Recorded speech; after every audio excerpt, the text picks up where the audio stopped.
Hi, this is Mario Stubbs, and you're watching Ask Me on behalf of Hi TV.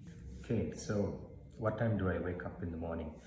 I started my lockdown in Colombo initially and then moved to Norelia. So I guess things have changed slightly.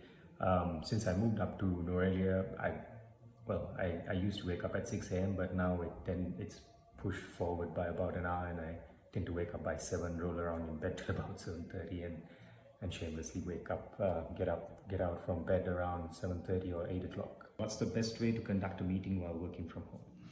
Okay, so here's the thing. I've been working from home or different locations such as airport lounges, hotel bedrooms, so on and so forth for quite a few years now. So it's just that you take it on a day-by-day basis. Plan your day. Make sure that you stick to time. Make sure that whoever you're in contact with, whether it's on a video call or a conference call or a WhatsApp, whatever technology you use, make sure you stick to time and you stick to a certain itinerary and schedule. And also send a summary post your call. Make sure you have the best internet connection or at least decent connectivity, and stick to a certain guideline. It takes a lot of discipline, What is one word I say the most? Right now, I think the most important word is gratitude. So it's thank you. Thank you to everyone who's contributing to each other's lives, sharing positivity and staying optimistic during this time, regardless of the situation being completely unpredictable. And it's a crazy world out there right now, to say the least. So work from home or commute to work? I would say definitely work from home and commute for your meetings. But in this at this present time, due to lockdown, work from home definitely has to be the go-to. However, if it was not lockdown, I'd like to work. I've got so used to working from home and working around my own schedule and doing my own thing, regardless of the businesses I've been in. So work from home. Yoga or home workout? Well, right now I do a bit of yoga, but mostly meditation. Still getting the hang of it. But definitely home workout. I've always been a gym fanatic, so right now I try to stick to the usual sit-ups, push-ups, squats, lunges, running up and down stairs, or trying to walk as much as possible, but trying to keep fit, because that seems to be the key to surviving any virus or bacterial infection or illness for that matter of fact.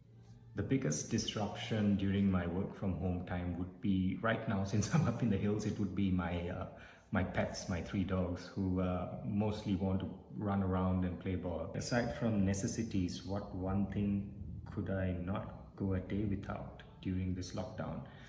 During this lockdown, I could definitely not go without travel.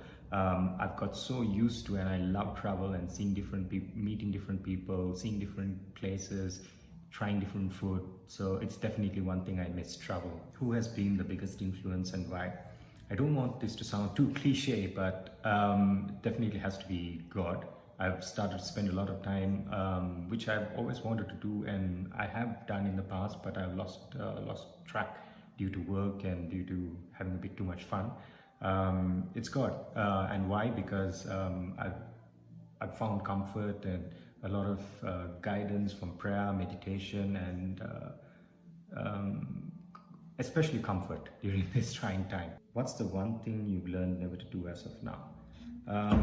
One thing I've learned to never to do as of now is to not take things for granted, to wake up to each and every single day knowing that I've been blessed with what I have, and not be disappointed about what I don't have. What makes me feel accomplished?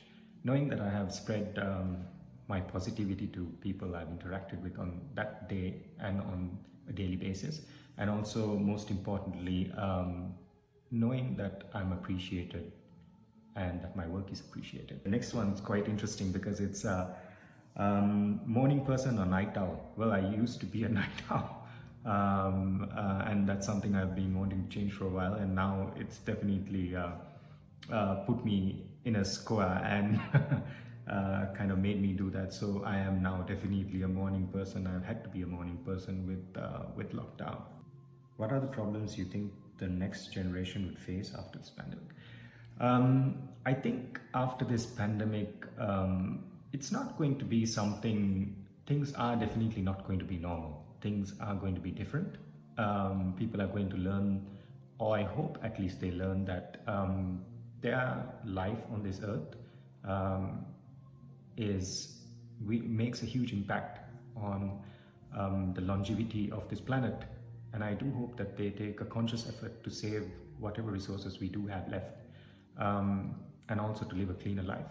What's your best advice for people starting out in their own business during the economic crisis? Well, this is not the first time the world has faced an economic crisis, or a certain part of the world has. Think long term. A lot of people tend to think short term gains. Right now, everyone's trying to make a quick buck out of distribution, healthcare, or health equipment rather, and trying to look at, okay, how can I make a quick buck? How can I get some quick cash in my pocket? Take this time to plan yourself out. You've got enough of time. Make a plan, adjust your plan, adjust it again, adapt it again. Keep an eye on the world, the dynamics of it, and how things keep changing, how every single industry is adapting. Keep an eye out, and when the time is right, roll out your plan. But make sure you've got it right. What are the top 3 apps on my smartphone during quarantine? Well, the first has to be Gmail, because I've got all my email accounts on that. The second would be WhatsApp, because I've got most of my work groups and colleagues, friends, everyone on WhatsApp.